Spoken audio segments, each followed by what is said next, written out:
resources when it's already at a shortage, right? Uh-huh. Yeah. As a new And nurse practitioner now, being a fresh graduate, what's been your experience kind of on the job market? Are you finding it to be incredibly difficult? Do you feel that it's overblown right now, that there's just the markets are flooded with nurse practitioners? well, it depends on what state you're in. I mean, I've been looking for a nurse practitioner position since the beginning of the year.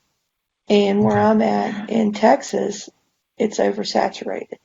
Hmm. I mean, because we have Texas A&M and all these different colleges. I mean, I've gotten calls to go up to Alaska. I've gotten calls to go to California. Consideration for like emails for Colorado, in underserved areas. But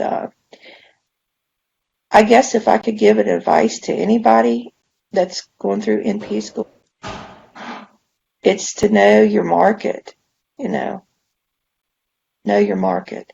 Know whatever area you're going to work in, know what is the hot topics or the hot positions out there and what skills you need.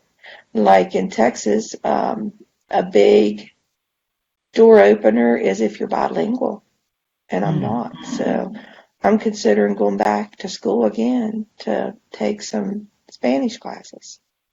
Okay, that makes a lot of sense, right? So knowing your market, would you recommend learning that when you're in school or before you even apply? Like when would that occur for the NP?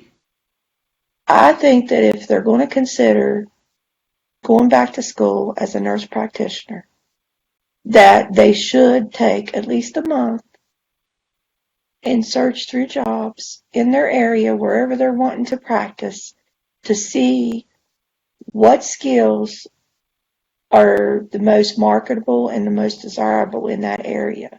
Whether it's being bilingual, knowing that the market in the area is more mental health nurse practitioners as far as job openings, or if you need wound care certification or oncology certification.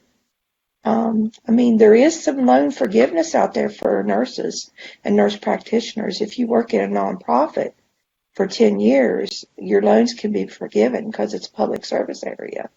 So, I mean, try to do what you can with scholarships, Hmm. um, because it's going to be interesting because they're talking about in the news now limiting the cap on the amount of loans students can get when they go back to college.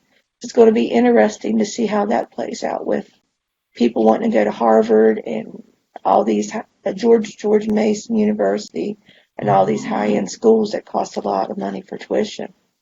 Um, so I'm hoping that that'll help the